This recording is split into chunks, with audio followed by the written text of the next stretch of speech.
Hey there, my name's David, and I am a shepherd. It's fun, but it's not easy work.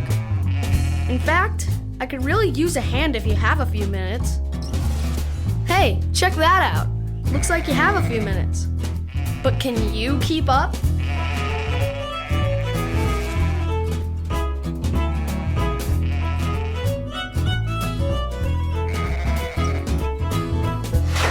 As a shepherd, one of my main responsibilities is to protect the sheep. Problem is, I just saw a lion roaming around those hills back there.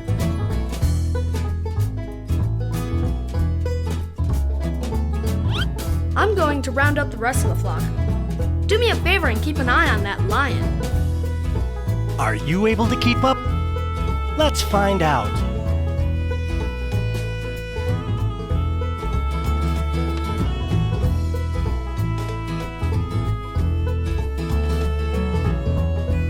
Which bush is the lion hiding behind now?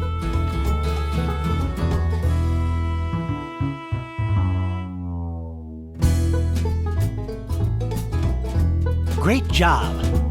Let's play again.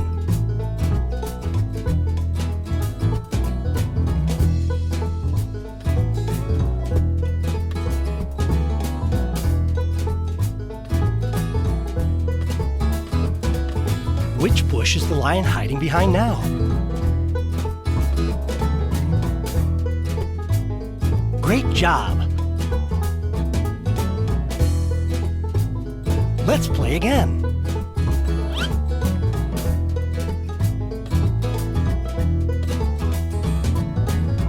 I can see your tail.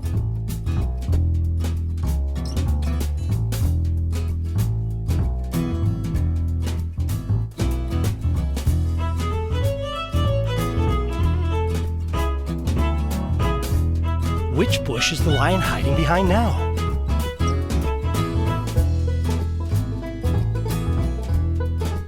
Great job!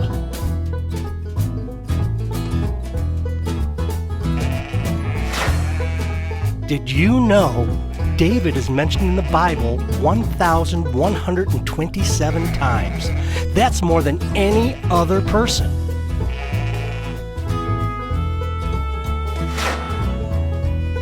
My dad says I'm too young to be a soldier in King Saul's army like my brothers. But I am pretty good with my sling. It takes a lot of practice, though. Want to help me work on my skills? Awesome! So one of these targets has a mark on the back. Try to see if you can keep your eyes on it.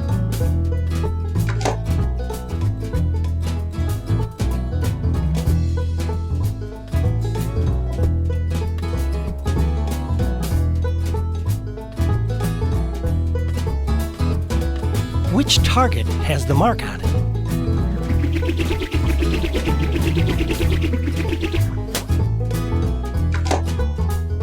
Great job!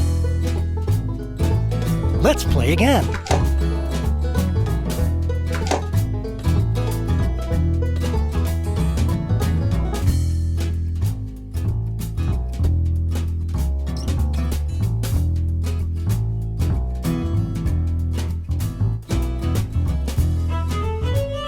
Which target has the mark on it?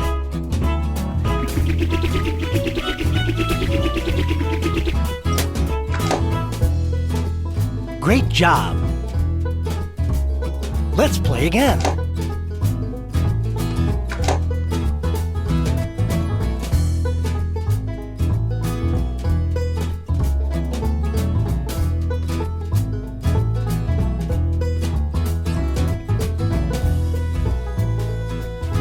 Which target has the mark on it?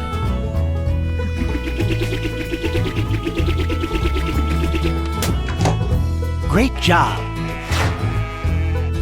Did you know when David was a young man, Israel was ruled by its first king, whose name was Saul?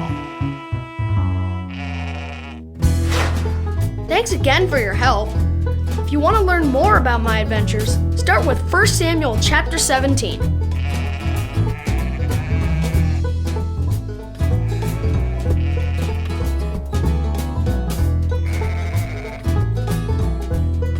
wait is over. Now the real fun begins.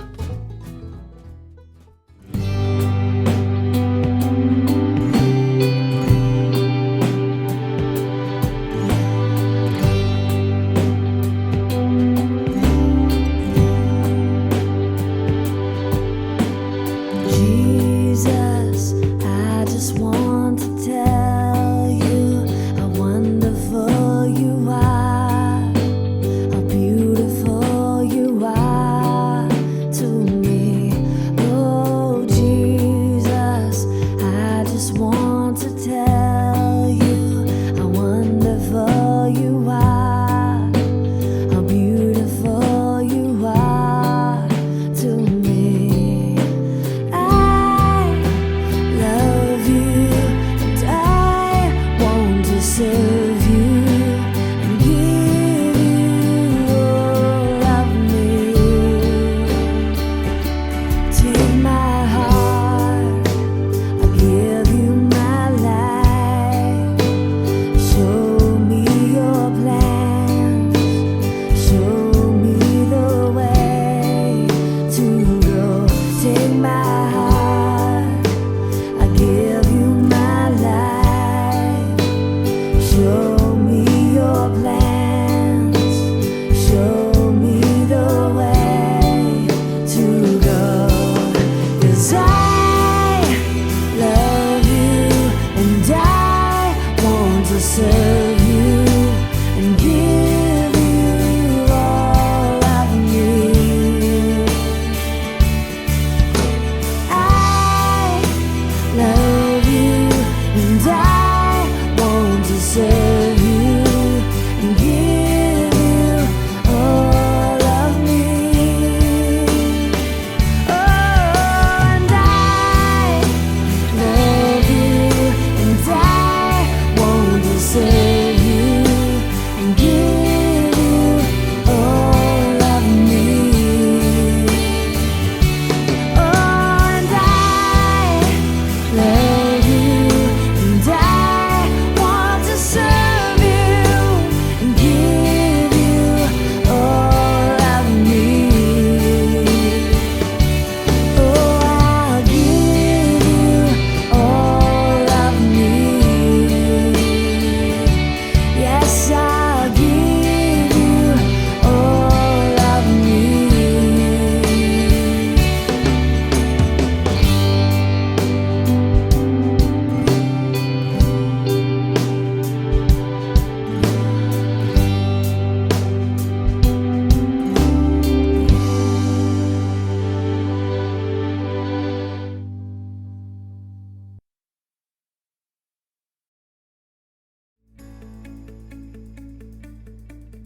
Today's lesson is going to capture your kids' imaginations like few other lessons can.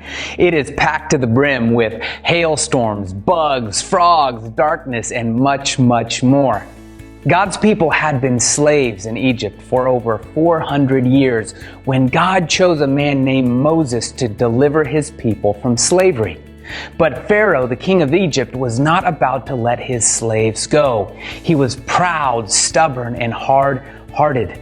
This set up a showdown, a battle royale between God and Pharaoh, who was the ruler of all the world. Of course, this was no real battle at all. Pharaoh was just a man. And so God, demonstrating his great power, sent one plague after another into the land of Egypt. These plagues not only showed God's power, but they pronounced his judgment upon Pharaoh and the land of Egypt. Our prayer is that through this lesson, your kids would come to see that God is righteous. He will always pronounce judgment upon sin. But he is also loving and merciful, and anyone who believes in him and receives his son Jesus will be saved from sin and delivered from God's judgment.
After meeting with the Israelites to let them know that God had heard their cries and was coming to their rescue, Moses and Aaron delivered God's message to Pharaoh. "Let my people go." But Pharaoh refused because God had hardened his heart. Instead of showing mercy, Pharaoh was cruel and made the work and lives of the Hebrew slaves even more difficult than before. The showdown was at hand between God and Pharaoh. Who was the true king? Who was all-powerful? Whose command could not be ignored? God told Moses not to fear, but instead prepare to witness his mighty power as he forced Pharaoh to let his people go. The next morning, Moses again came to Pharaoh, and again Pharaoh refused to let the Hebrew people go. So, at the Lord's command, Moses told Aaron to stretch his staff over the Nile River, and the waters turned to blood, causing the fish to die and the waters to become undrinkable. But Pharaoh's heart hardened further, so God sent a second plague. This time, frogs covered every inch of the land. This became so unbearable that Pharaoh begged Moses and Aaron to make this plague stop. The morning of the following day, Moses returned to Pharaoh and commanded him to let God's people go. And again, Pharaoh refused. God had Aaron strike the dust with his staff, and gnats swarmed the land, covering both people and animals. When Moses came to Pharaoh again the next day, Pharaoh again refused Moses' request to let the people go. In response, God sent a fourth plague, flies. Like a black cloud, flies covered every part of Egypt, except where the Hebrew slaves lived, spoiling the land and entering every Egyptian's house, including Pharaoh's palace. Once again, Pharaoh pleaded with Moses and Aaron to end this plague. God sent Moses to Pharaoh again, but Pharaoh still refused to listen to God. The next day, God sent a severe plague upon the Egyptians that killed their donkeys, camels, herds, and flocks. This hardened Pharaoh's heart even more against God. Again, God sent Moses to Pharaoh. When Pharaoh refused God's command yet again, Moses threw soot into the air, and it became dust that covered the land of Egypt, causing all the people in Egypt to break out into painful sores. Pharaoh's heart, hardened by God, made it so he continued to disobey God's command to let the Hebrew people go. God told Moses to go back to Pharaoh and warn him that the coming plagues would be much more destructive and harsh than the last. But Pharaoh still wouldn't listen. When Moses stretched his hand toward heaven, God sent a hailstorm unlike any that had ever been seen before in the land. It destroyed plants and homes and killed animals and people. Pharaoh confessed that he was wrong, but again his heart hardened, and he rejected God's command. Then God sent a plague of locusts. These insects covered the land and devoured the last remaining plants and trees in Egypt, leaving the once lush farmland surrounding the Nile a barren desert wasteland.